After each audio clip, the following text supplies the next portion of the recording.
mettre sur pied une... Dans un état de droit, il y a une justice indépendante.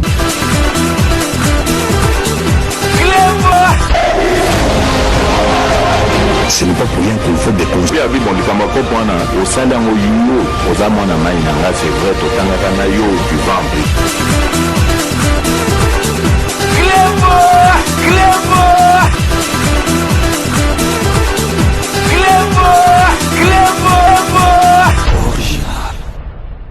Salut et bienvenue sur Clébois-Original.net. Merci de votre fidélité. 5 minutes avec César Ngadi Ndegneb Sarabinoka. Tout le monde est d'accord. Il en restera ainsi pendant longtemps. 5 minutes à Lelo Tozali, na Kati, il y a série, il y a témoignage, il y a Bikamo TV, il y a Mama Kalanga, donc Bo Witaki Kolanda, donc des témoignages au Lagisagi Bino, donc précédemment, donc il y a Lelo Tozali, Kolak-Sabino pour Bo Monake, Mboka, Nabiso Makambu, Batu na Batu, Basalaka Makambu, Nandegi na Bango. Donc Batu, Basalaka Makambu, Nandegi na Bango, Makama, Bemingi. Ezali na kati mboko yo mais batutu basala kandengi mokote donc lelo tozali ko lakisabino témoignage mususu bo yo kabino na matoyi na bino moko parce que batu bakolo masolo bango mutu babengaka mais avant to tiela bino yango tozali ko informer bino ndenge boyebi samedi oyo il y a les 15 donc Mama Kalanga Arosala invité na biso na rendez-vous avec le patriote donc mituna na bino nyoso tout bozali nango sur politique na côté ya spiritualité na concernant la émission Otozali ko proposer bino donc restez connectés sur Clébois Tozali ko tiela bino bande annonce il y a émission na biso il y a samedi 15 août 2020 à partir de 14h. Après avoir reçu un bon nombre de politiciens et combattants résistants, cette fois-ci dans votre émission Rendez-vous des Patriotes, je reçois pour vous une évangéliste, pas des moindres, car il s'agit de Mama Kalanga pour nous parler de la spiritualité dans la politique, en particulier celle de la politique congolaise. Je serai avec vous le 15 août 2020. Je suis votre humble servante, la bouche autorisée de l'Éternel. Mama Kalanga vient de vous confirmer sa venue dans l'émission Rendez-vous des Patriotes de ce samedi 15 août 2020 à partir de 14h. Nous sommes en train de se tracasser pour notre pays RDC, mais votre maman, je suis là. Un peu d'expérience que j'ai expérimenté pour notre pays dans la spiritualité et dans le physique. Parce que si vous n'êtes pas combattu dans le spirituel, dans le physique, vous ne serez jamais combattu. On est là, nous avons des problèmes qui nous tracassent pour notre pays RDC, pour nos vies. Donc, il y a beaucoup de choses qui se passent.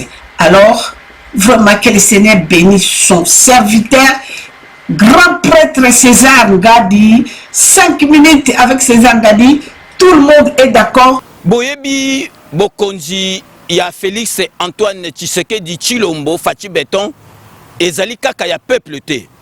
Bokonzi ya Félix Antoine Tshisekedi Tshilombo ezali bokonzi ya Nzambe. Yangwana Mama Kalanga akoya wana ko expliquer biso ki bokonzi ya Nzambe ele kaka ndenge nini. Naza mama na bino na kanisi boyebi na lobaka mwa moke donc bon se préparer ba congolais que le Seigneur vous bénisse et comme ngonga oyo toyeba na mozindo na physique pe na spirituel. Nayebi ke mokili mobimbe ezali kozela Mama Kalanga parce que bomonaki 5 minutes avec César Ngadi émission moko asalaki ya témoignage ya mwasi moko abengaki pona ko témoigner makambo elekaki ya mobali na ye po azwa pouvoir na Kisasa kuna donc bato ebele ba mitunaki ba question ebele Mama Kalanga akozala wana pe pona ko répondre na ba question surtout ya concept ya émission na ye wana donc n'hésitez pas. Bon, poser ma question na bino na numéro zaliko défilé awa na se. Je vais parler deux points pour notre pays, la spiritualité et puis la physique. Na moi expérience muke oyo Nzambe na bino atiakati nangai la bouche autorisée de l'Éternel Jésus-Christ Seigneur. Donc bon hésiter te bon poser ma question na bino surtout bokozala na yango en direct na Mama Kalanga parce que ako répondre na mituna na bino surtout. Rendez-vous pris ce samedi 15 août à partir de 14h avec l'évangéliste Mama Kalanga pour parler de la spiritualité dans la politique en général et en particulier celle de la République démocratique du Congo avec Félix Antoine Tshisekedi Tshilombo Fachi Béton. Préparez mes enfants, vous tous dans le monde, les Congolais. RDC, préparez vos questions. Je serai disponible pour vous répondre. Grand prêtre César Ngadi, que le Seigneur vous bénisse, papa. Le Congo sera sauvé. Au Sala Choya bien. Que Dieu vous bénisse. Bye bye. Ndeka na Rabino ke Kanambe akozwa masolo na mbunchu pena dikosi. Rendez-vous ce samedi 15 août 2020 à partir de 14h dans Rendez-vous de Patriotes. Donc Bino Moboto Landa, donc ce samedi 15 à partir de 14h Mama Kalanga Azali Nakati ya Rendez-vous des Patriotes. Donc mituna na bino nyosotu bomba yango akozala en direct ako répondre na ba question na bino nyosotu. Donc si je na biso ya lelo na émission oyo ya Mama Kalanga na Bikamwa TV, donc ya makambo témoignage na lika na pesa bino déjà conseil bo enviaka mutute sans que boye ba esika nini azoli mbongo na ye parce que bato belé boko mona ka bozo mona ye kaka boye bozo envier ye mais boye bi makamuni na sala kate po azwa mbongo ne ba misu bazaka na mbongo ya mutokite okomona ya le choix mais ndenge ni ya le choix mi réalisateur ba ye banaka mingi te mingi bato ba ye banaka o bazaka na plateau ba présentatrice ba journaliste mais ya le lo ye bana ebele bo ndenge nini donc olingo yanda ya le lo oyebi masolo nini ya le lo sala te mais ya le lo azali mwana na nzambe ezali soki ba ti étoile na yo ezali ko briller mutu akoki ko kangango te donc to envier batute na masolo kaka boye omoni muto komi ko envier oyebi makambo nini asalaka te okomona na Saint-Denis ozoloba ndenge ni Blaise Zembele azana ba société azana ba bureau donc asalaka nini na mwasi na ye tozali ko comprendre te ozali ko envier mutu mutoki ya mutu na masolo ya mutu oyebi te yango na lelo tozali ko yokisa bino déjà na expliquer bino comment moke me ba détail bo ko na kati papa moko donc ya congolais. Donc avanda na musala na ye na port kuna ya Matadi soki port aboma soka Matadi avanda balongola kaite bambula na bambula avanda or po avanda na kati ya musala wana donc azalaka na ba période a lalaka mwana na ye o ya bota ya mwasi donc soka ko ba période mo mutu e ko muningana a lalaka mwana na ye ya mwasi. Et puis na ba kati bokoyoka keti na omoni biloka ba règle ya basiwa oyo basalaka ya mwana na ye aliaka ngo donc neti donc sauce tomate donc po avanda kaka na ebonga esika ezali donc makambo soto le banabino bokomo neti grand prêtre César Ngadi zo tia commentaire to zali ko tia commentaire te ezali histoire vraie ya mwana na tikibino bino moko bolanda donc mwana wana aya na poto a kokite a bombate donc a bengi Mama Kalanga ye moko azali ko expliquer makamuni ne lingaki makamuni ne bandaki koleka ye na papa na. Donc restez connectés sur Club Original bolanda bino moko témoignage. Gloire au Seigneur. Jésus-Christ est Seigneur. Balanazambe banso la pesi du sous grand prêtre César Ngadi Kleboa 5 minutes avec César Ngadi. Tout le monde est d'accord. Moi, votre maman, je suis d'accord. Voilà. Et puis, si vous vous allez brancher Bolandaka Kleboa, je suis en direct. Il y a YouTube, Kalanga Grâce, Bikamwa Original TV. Bana Nzambe, banso de partout. Message au lelo. Ndekonabino, grand prêtre César Ndimi, et les cas Poboyeba, ni les autres les Kanamokili, Poboyeba, Nzamba Salibiso Bikama, Pesibiso Télévision, Bikamwa, Nakati na YouTube, pour la côté de Makambo, les Kanakata Mokili. Yangola Bana Nzambe en direct, Bino Banso, Boy Nzamba go Simba Motema, Boy Bolinga, Boy découvrir, message en Zambé, on Zamba Lobaki, que vous connaîtrez la vérité vous affranchira. Parce que toza collé là, mokili les ana kao, mboka na biso pays na biso ana kao à cause de quoi? Nzamba qui vous connaîtrez la vérité vous affranchira. Thème na biso na katama message moké o nazo transmettre bino ndenge grand prêtre out koloba César Ngadi ezali boy. Titre na biso ezali qui m'a vendu. Qui m'a vendu? Bana Nzambe, nani a tekinga tokolela, peuple congolais tokolela, pour ma bela bako Congo na biso tokolela, pour la vie na biso tokolela. Tala lelo ba papa ba komo bena ba mususu, ba guerre zéro. Tala lelo ba maman mususu ba komo bena ba mombondiste. On est en train de souffrir. Toko luka bato, pour ba délivrer biso, toko luka Christ. Mais Jésus-Christ est venu libérer les captifs. Moi, votre maman, je suis une captif, sauvé, libéré. Bien-aimé, envahi du diable pendant 19 ans. Aujourd'hui, il y a 23 ans que je suis en train de témoigner la grandeur de Dieu. Bien-aimé, à la rencontre du Christ, tu n'es plus n'importe qui. Vous n'êtes plus n'importe qui. Mais tant qu'on nous a délivrance, mais délivrance, c'est ça la maboko na yo. Vous vous rendez compte? Tata oya boti mwana na ye, tata boti mwana na ye, mwana na âge à 14 ans. 14 ans, 15 ans. Maman ya mwana na complicité ya papa. Kaka po, papa vanda na pouvoir. Balongo na ye te na poste wana. Et sengeli papa, a kotisa maman na bondoki. Bakamata mwana na bango ba sacrifier. Papa a couché na mwana wana, a défloré ye. Batie dra ya pembe, a défloré ye.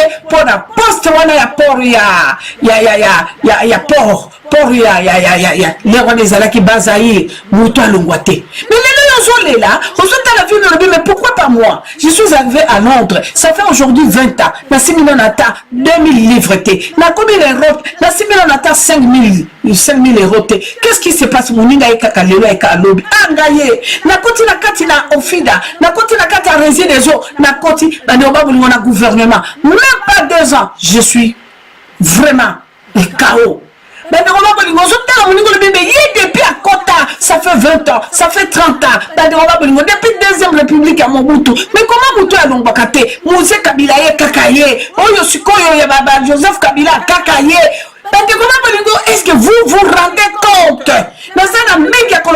Nzambe, merci. La vie Nzambe sauva qui a la raison.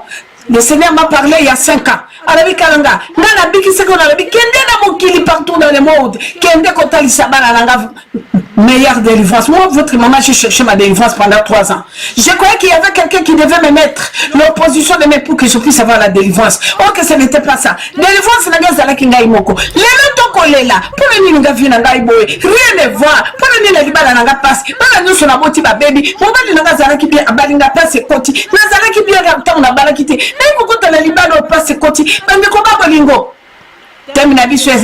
Qui m'a vendu?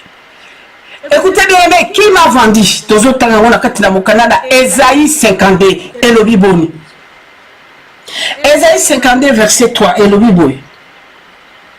Alors, quand ainsi parle l'Éternel, c'est gratuitement que vous avez été vendu. Vous avez entendu? Car ainsi parle l'Éternel des armées, c'est gratuitement que vous avez été vendus.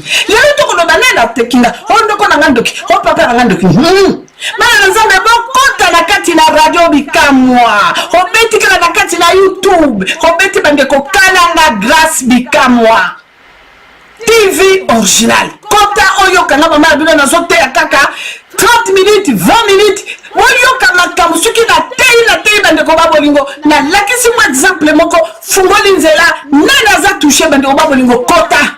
Oyoka makamu zola kana mukili puisque lobi bondo ki ba yebeke seka baba makaranga. Apungwe. Maman Karanga, est-ce que c'est la cas? Parce que Maman Karanga a dénoncé, je suis libre. Jésus-Christ est venu libérer les captifs. Jésus-Christ est venu pour les coupables. Je suis coupable, vraiment libre. Aujourd'hui, je suis en train de témoigner la grandeur de Dieu et l'échec du diable. Une femme que le diable a utilisé pendant 19 ans, mais aujourd'hui sauvé. Je suis en train de dénoncer les mensonges du diable pour que les enfants de l'Éternel puissent être sauvés.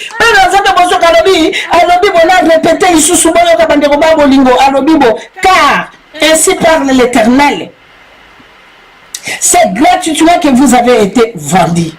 Et ce n'est pas à un prix d'argent que vous serez rachetés. lelo bandeko babalingo délivrance comme ipesa mbongo yaka na boye nzambe alobi soko c'est bien aimé bakorumpaka nzambe te. Moi je cherchais ma délivrance pendant 3 ans. Moi je croyais que c'est les positions des mains. Je croyais qu'il y avait que nous bêta bademo makofi basanza mbongo nanga na lâcher libala nanga bande babalingo na kanisaki neti jamais. Ta délivrance c'est entre tes mains. Olingo yeba vraie délivrance bana nzambe bokota na bikabo boka makambo ekobima na yana mingi akoloba te batia la biso botala tata na mama bayokani batandi mwana na mbeto yena mobali bakolala badeflore mwana mama papa azwi makila na kinango kapona koprotéger fonction na ye na kati ya port ya matadi asala 10 ans asala 15 ans tolanda s'il vous plaît na ye eloko akoloba te na senge na grand prêtre technique etiel ya biso tolanda. Merci beaucoup, que le Seigneur vous bénisse.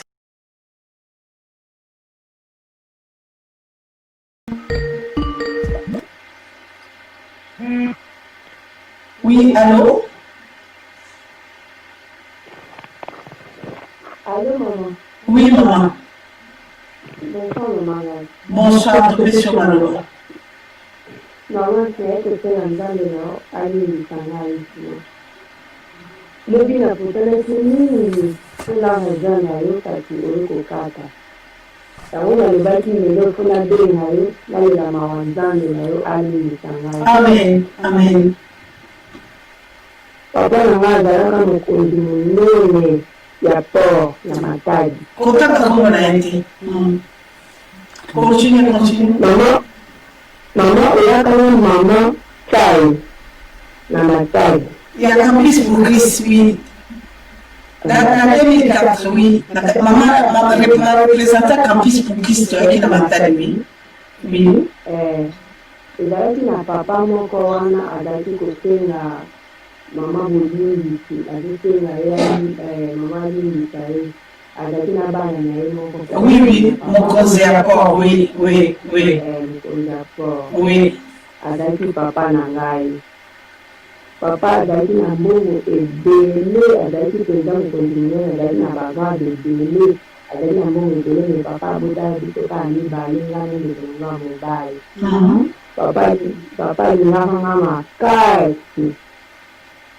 Mais papa azalaki kobima na ngai te lokola babimaka mwasi na mobali, me ye andezelaka moma ya baperiode nde okomona papa akomi miso rouge azokoma kanda azokoma lokola nyao. Papa azalaki kozwa baregle na nga azolia yango okomona ezi na balinge na nini otesaka mpona protecte azozwa azolia yango okomona papa azozisanga kele mwana na ngai yango nde mpepesaka nga makasi yango omonaka balongolaka nga na misala te po biloko nde epesaka nga force.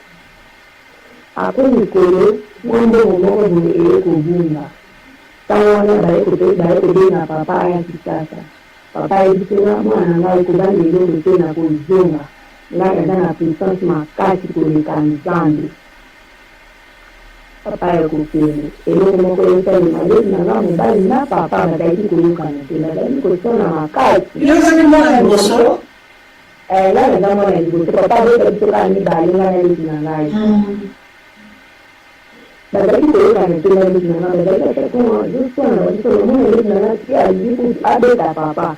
Mais mama eko intervenir okomona papa aleli ntango eyokana esalemaki papa aleli makasi alela alesi papa yebisinga mwana ngai tina ezina boma ye ekosala bien te na kopesa eloko moko boye ye moko kaka okosala.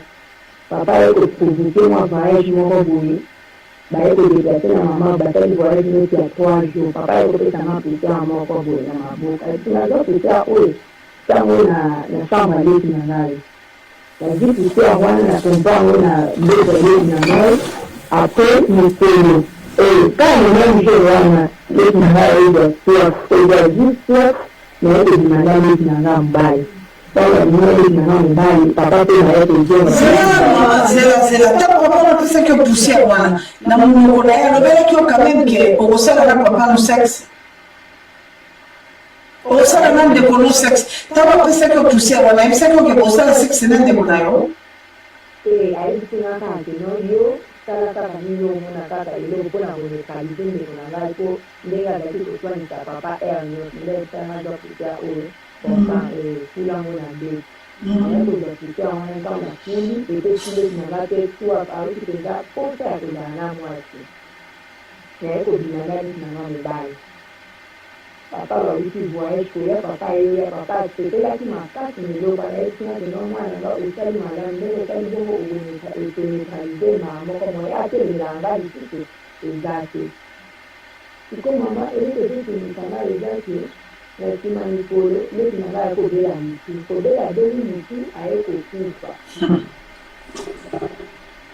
kobela mutu ndenge nini akomi liboma abeli liboma abeli liboma apres mikolo aye kokufa okokontinue na papa ekomosalanga siko elekezekinikanga mama yango nazosenga nzambe no alimbisanga mpo rien ne marche ndenge naza bu eloko moko te ezovetie donc naza na eta moko ya souffrance makasi nazosenga na nzambe no alimbisa ngai na acte mosalaki wana sikoyo akitini yo sikoyo ndenge okoti wana mama likambo sikoyo etungisi yo mingi ezali ye tata na bino azalaki tata na bino na nayebi ebe azalaka mama na bino nde nayebiki akufaka no papa te akufa oshino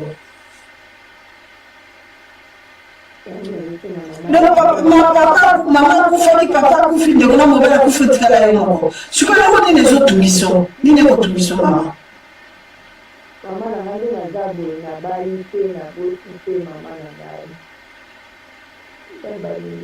sikoyo komi na mbula boni mama nakomi na 41 ans oh jésus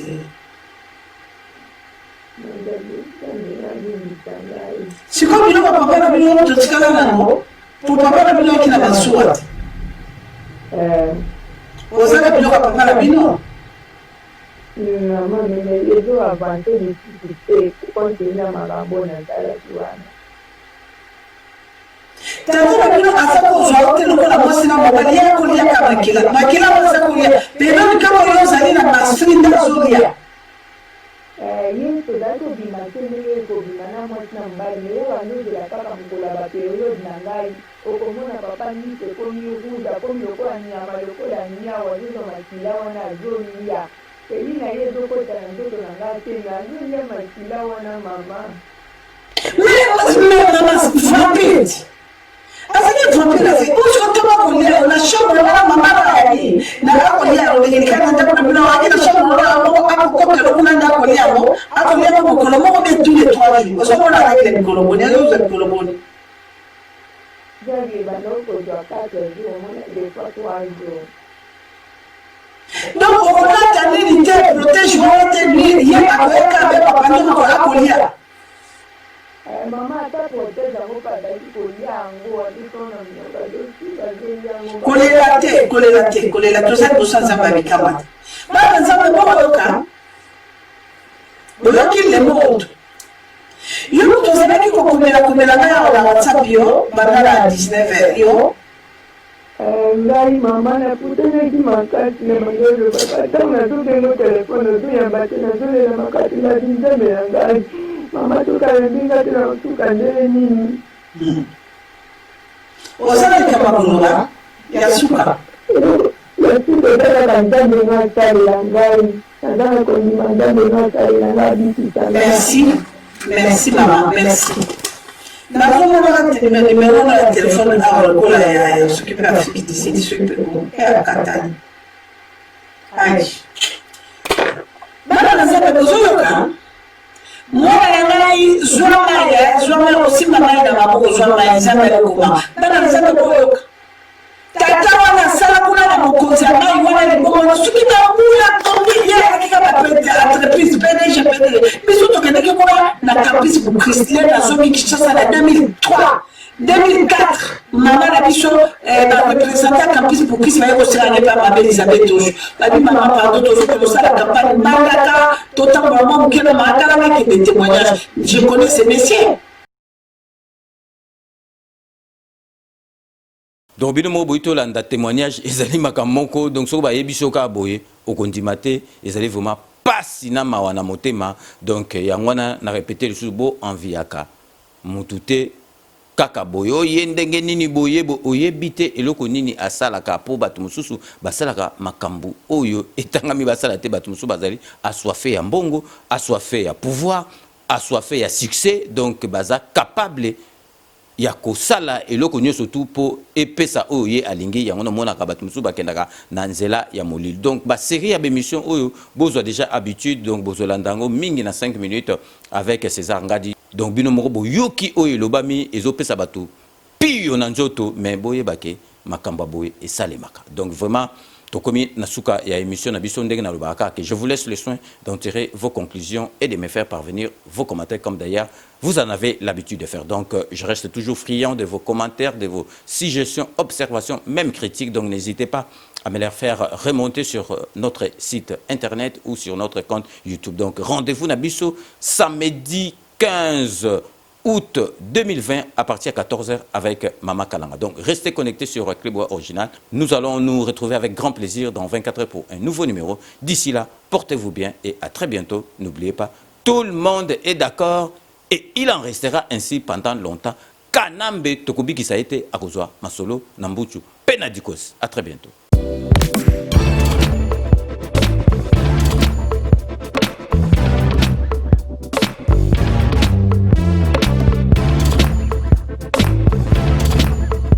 Conteneur yango todo sala adi londolé Feli Mosengo Feli to sala conteneur ba voiture to tina na Kisasa ba carton ezo kine Kinshasa et en plus la bonne chose voiture na yo ko tina na Kisasa te prends pas la tête yela bisongo charger biloko na yo te relivrer à domicile sans un bon oteki to c'est parti Bolanda to kutasa bilongo za figuré na équipe de France. Biloko moya sika na milieu ya matinda ezate eza biloko to annonce la longtemps des années mais à un certain moment ya koleka ba oyo to leka to se rattraper pour changer ka réseau na connexion conteneur yango eza en live mon plaque à Bruxelles ba au différent dia na 11 8 inverse facilité la nuit to remarqué que na réseau ya matinda ba au moins ebele baza ba difficulté massa opé car bien abundi a charger comme là Afrique massa na car charger 207 na yeke ndarati ozana car na voiture chaba bilokos na kati ke ndarati oye to sali ba papier to sali 30% voiture comme na Congo ngana fretant na conteneur tanga oteka ngana teki na longoli fret na ngana pourcentage yo ju le reste na yo bon ikangami masole sili deuxième bord tindika kaka donc caméra zo bouger parce que na likolo ya dépanner pas modération nda okanga bord na mondo donc bord ezokanga malongi nda okangama masole sili donc bord ekangami kitoko. Bon, deuxième bord, nous avons Kangama. Tindika kaka ya mouvement. Tindika. Deuxième bord, Kangami à suivre. Sepela TV et yena makambu ya sikali susu. O ba chaîne ya France ezana kati. Ba chaîne ya Congo ezana kati. Ba chaîne ya Londres ezana kati. O ngomona makambu ya politique ya sika. O parti AA ezana kati. O parti BB. O CFAIO ezana kati. Ya Sepela TV. Bouquet comme ya muke boye. O tina poche voyager na ngokeno partout lingi. Na bouquet na Sepela TV. Sepela TV.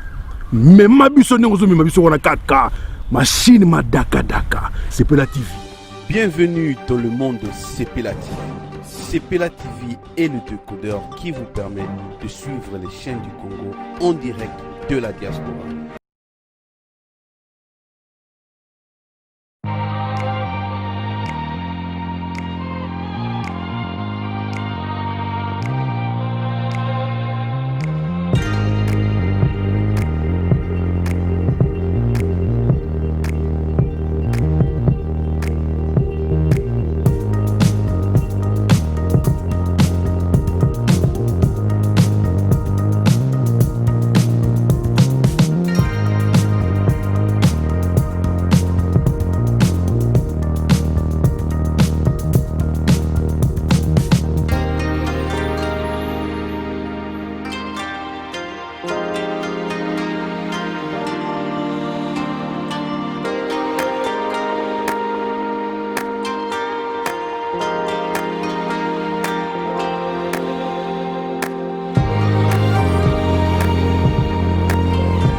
Event. Rom's Event, Rom's Event. Service traiteur, organisateur d'événements. Allant du cocktail en passant par les akouskis et le traiteur qu'il faut. Vous avez toutes les spécialités. Africaines, européennes, asiatiques, du monde entier. Quel goût, quelle perfection, quelle propreté. La dégustation est au rendez-vous grâce à Rom's Event. Vous savez les contacter au 0032 465 22 11 72. Rom's Event, le meilleur dans son domaine.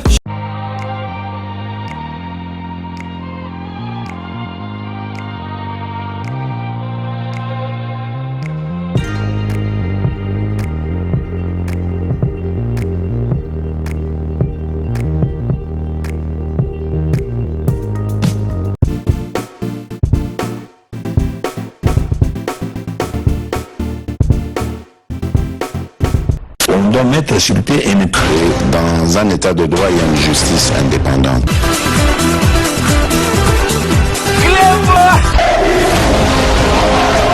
Ce n'est pas pour rien qu'il faut des conseils. C'est vrai,